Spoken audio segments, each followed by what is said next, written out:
Hello and welcome to the video. Today we are going to be discussing how I have been working through my shin splint pain and getting my lower legs stronger to be able to support the running that I'm doing. Right from the top, I want to say I'm not a certified professional in this area. I am not a doctor, I'm not a physical therapist, so all I'm doing is sharing my experience and what has been working for me, as well as some of the exercises that I have been given from a physical therapist that I have been working with. This may not work specifically for you. I encourage you to go to your own physical therapist and find out what is going on with your leg. But if you are experiencing some of the same symptoms, pain along the inner side of your shin, maybe one specific point, maybe give these exercises a try and see if it helps over time. But as always, definitely check with your own physical therapist and doctor. So without further ado, let's get right into the exercises. Now the first exercise that we're going to do here is we're going to do what is called short foot, or posterior tibialis activation. Now what we're doing is we're going to start this exercise sitting, but eventually you can actually advance to doing this standing, and it's more difficult, but it also provides a good muscle-mind connection in order to do it. So here we'll do it on my right leg because this is the one that's been causing me a lot of problems, and then we'll go from there. You do it on both sides, both legs, just to keep everything kind of even and making sure everything's working well, but we'll start here.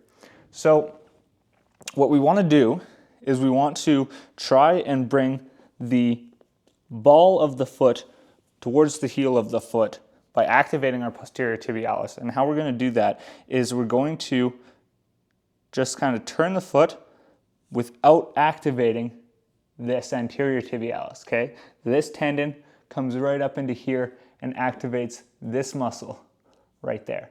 So what you want to do is you want to try and really focus on bringing the foot together without activating this. This takes time, this takes focus, it takes patience, but you want to try and do that without activating that. And like I said, this takes focus. You see here, there's so much of our body naturally wants to do that, naturally wants to activate that anterior tibialis to do it, but we want to bring the focus to the posterior tibialis and try and move that together without activating that. As you can see here, I still have a lot of trouble doing it, but there we go. So now that's activating the posterior tibialis without activating the anterior tibialis as much.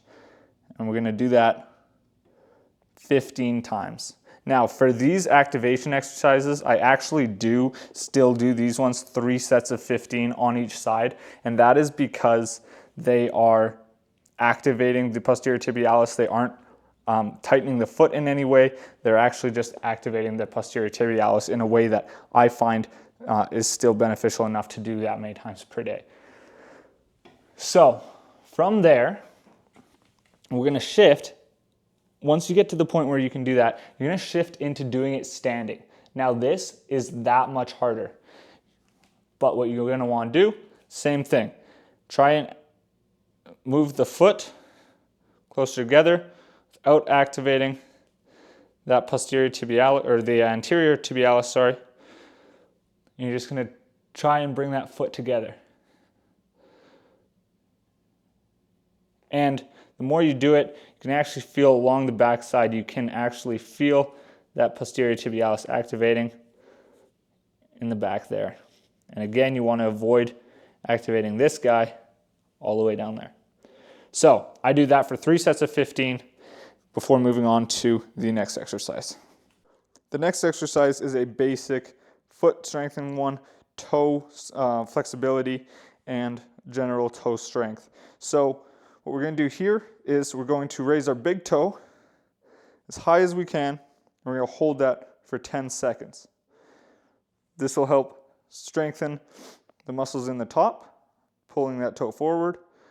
And then what we're going to do after 10 seconds of holding this, we're going to push that front toe into the ground as hard as we can, and we're going to lift all of our other toes up as high as we can. Now, in doing this, you want to keep 3 balls of your feet on the ground. The ball just behind your big toe is on the ground, the ball of your pinky is on the ground, and your heel is on the ground. So you have 3 connection points at all times, and then you go back to doing this. This will strengthen your foot considerably. So I will do 10 seconds like this, and 10 seconds like this, and that counts as 1 rep. I do that 5 times, and that is my toe strengthening quick little workout there. Then we're going to move on to what I call heel pulses. You're going to go down on your knees with your feet under you and the toes tucked in underneath so that your feet make a relatively straight line. What this is going to do is this is going to place a significant amount of stretch along that arch there in the back, and you should feel it right away. Now, this is a great way for me with my tendons in my all the way up the back here in the foot being so tight, I can usually feel a stretch right away up the back of my calf, which I find very nice. You can use this just as a stretch and just sit here, and that's fine. But if you also want to strengthen it, we're going to do what I call heel pulses, and that is you're going to push your toes into the ground, and you're just going to lift yourself up slightly. You're not moving any other part of your body, you're just pushing those toes in. And what that's doing is it's activating all those muscles in the bottom of your foot to slowly push yourself up in slight amounts, and it's strengthening the bottom of that foot. Now I will do this for 30 seconds, and that is it. That provides enough work for those muscles in the bottom of the feet to be exercised without overdoing it. And then if you want, after they've been worked, you just sit here for a couple seconds, loosen that up, and that is the heel pulses. Next up, we're going to move into what are called towel scrunches. So first with the towel, what you're going to do is you're going to put the balls of your feet on the edge of the towel. You're going to lift your toes up as high as you can. Then you're going to reach down and scrunch and pull in, and then release. Then you're going to do that over and over and over again until you get to the end of that towel. Now, if you do it with a towel, try and do the entire length of the towel, and that will work out just fine. Now, if you don't want to waste the towel doing that every time, there is another way to do it, and that is very simple, and that is just to do the same movement, really accentuating the lift, the grab, and the pull back. Okay, you really want to make sure that you're going all the way up with your toes, all the way out, and pulling all the way in, release, all the way up with your toes, all the way out, pull back in, release. Okay, you don't need a towel. What I do for this now is I will do 1 set of 25 repetitions, making sure that everything is good as I do it, slow, everything is done mindfully, everything is done intentionally. Okay, and that is the towel scrunches. Okay, so next up what we have are called tib turns, and quite simply all that's going to do is help us rotate our foot, strengthen our ankle.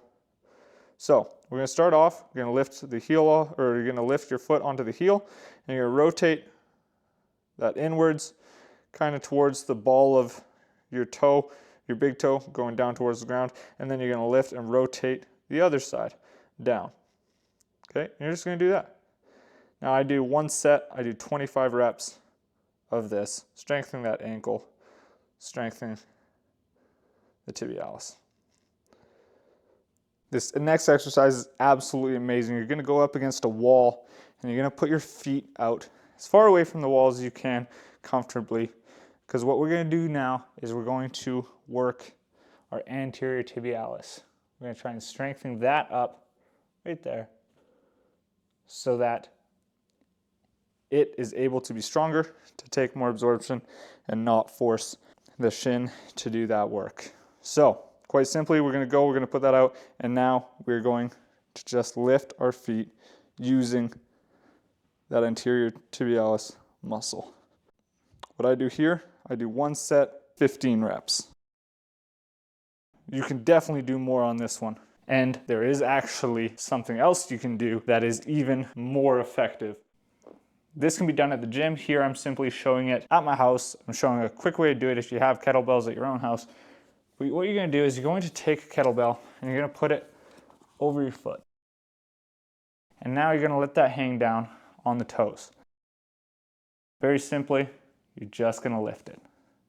And you'll see here, that's that anterior tibialis working. When it goes down, disappears, boom, comes back up. So you're just going to do this. For me, right now I just do 3 sets of 10. As the anterior tibialis gets stronger, you can move up weight, move up reps. But this is another great exercise, variation with weights and equipment that you can do at home or at the gym, wherever you are, strengthening that anterior tibialis. This exercise I have found extremely beneficial. All we're going to do is we're going to go up on 2 feet, go onto 1 foot, and we're going to take 3 seconds to get down. We're going to go as low as we can. And this provides an absolutely amazing, amazing calf stretch. We're going to hold that, and then you're going to go up on 2, switch over, and go down 3 seconds, and then hold that there. For this one, I'm standing on parallel bars next to a wall. This provides me the ability to get enough depth, but this can be done on stairs. This can be done on any sort of elevated surface that allows you to get enough depth in your drop here. The more you progress, the easier this will become, and you can actually start adding strength work to it, where you go down and then you go up. And then you shift over and you go down and then you go up. If you are doing this to loosen your calves, however, like I am, make sure that you finish off whatever you're doing with just a good stretch, a good hold. For this one, I do 3 sets of 10 repetitions where each 3-second drop is 1 repetition. Now this next one is a wall stretch. And all you're going to do here is you're going to put your heel on the ground a certain distance away. Trust me, this is harder than it looks, so don't overestimate yourself. I started quite close to the wall, and now as my mobility has improved, I'm farther back now. And all you're going to do is you're going to put your knee, you're going to try and put your knee against the wall, keeping that heel on the ground. Okay, so as you can see right here, my knee is not able to touch the wall. If it touches the wall, my heel is off the ground.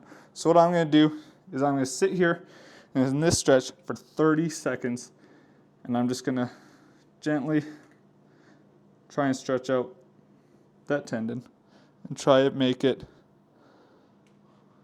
able to touch the wall. Now I do this again for 3 sets of 3 sets of 30 seconds, and that allows me to get that stretch. And don't be afraid if one side's looser than the other. Take the time, do both. Recognize that it is going to take time to gain that ankle mobility. Finally, don't be afraid to go beyond stretching and use whatever tools you have in your own house or at your gym to loosen those muscles in other ways. You can use a foam roller, as you see here, or you can use a massage gun, or you can use a massage roller just to try and get those muscles to loosen up a little bit for you.